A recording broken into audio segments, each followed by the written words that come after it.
பார்க்கவே நல்லா கலர்ஃபுல்லாக இருக்கிற இந்த தயிர் வடை சாப்பிட்டு பார்த்தீங்கன்னா டேஸ்ட் வந்து ரொம்ப அல்டிமேட்டாக இருக்குங்க. இன்றைக்கி ஆதிரா ஜங்ஷனில் தயிர் வடை எப்படி செய்கிறதுன்னு தான் பார்க்க போகிறோம். அது செய்கிறதுக்கு நான் 200 கிராம் அளவுக்கு வெள்ளை உளுந்து எடுத்திருக்கேன்.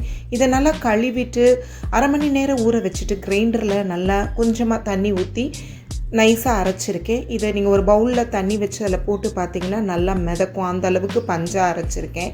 இந்த மாதிரி கையில் தண்ணி தொட்டுட்டு மாவு எடுத்து உருட்டினீங்கன்னா இந்த மாதிரி பால் மாதிரி உருட்ட வரும். நீங்கள் அப்படியே கைகளாலேயே ஓட்டை போட்டு அழகாக வடையாக சுட்டு எடுத்துடலாம். மாவு இந்த மாதிரி பந்து மாதிரி உருட்ட வர்றதான் கரெக்டான பதம். உங்களுக்கு எண்ணெய் எதுவும் ரொம்ப குடிக்காது. ஒருவேளை நீங்கள் கொஞ்சம் தண்ணியாக ஆட்டிட்டிங்கன்னா கொஞ்சம் அரிசி மாவு சேர்த்துக்கோங்க. இப்போ நான் இந்த மாவில் வந்து வெறும் தூள் உப்பு மட்டும்தான் போட்டு பெனஞ்சு வடையாக சுடுறேங்க. நாம் எப்போவும் மெதுவடை செய்யும் போது அதில் கொஞ்சம் மிளகு, பச்சை மிளகாலாம் சேர்ப்போம் இல்லையா, அந்த மாதிரி நான் எதுவுமே சேர்க்கலை. வெறும் உப்பு மட்டும் போட்டு பெனஞ்சு வடைகளை நீங்கள் பொரிச்சு எடுத்துக்கோங்க.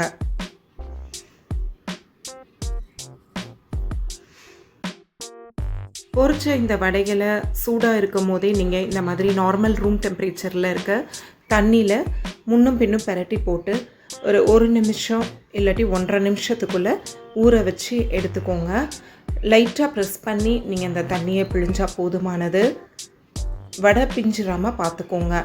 இந்த மாதிரி நம்ம பொரிச்ச வடையை ஃபுல்லாக தண்ணியில் போட்டு எடுத்து வச்சுக்கோங்க. அப்போ தான் நம்மளுக்கு தயிரில் வந்து நல்லா ஊறி வரும். பொரிச்ச வடைகளை ஒரு 4-5 வடையை தயிரில் போடலான்னு சொல்லிட்டு நான் 1 கப் கெட்டி தயிர் எடுத்திருக்கேன், புளிக்காத தயிர். அதில் 1 டீஸ்பூன் கறி உப்புத்தூள், 1 டீஸ்பூன் பெருங்காயத்தூள், தேவைக்கு உப்பு தூள் உப்பு போட்டிருக்கேன். ஒரு 4-5 ஐஸ் க்யூப்ஸ் அதில் சேர்த்து நல்லா கிளறி விடுங்க. ஐஸ் க்யூப்ஸ் லைட்டாக அப்படியே மெல்ட் ஆகி கொஞ்சம் அந்த தயிரோட குழகுழப்பு குறையும். அதே சமயத்தில் நல்லா சில்னஸாகவும் இருக்கும்.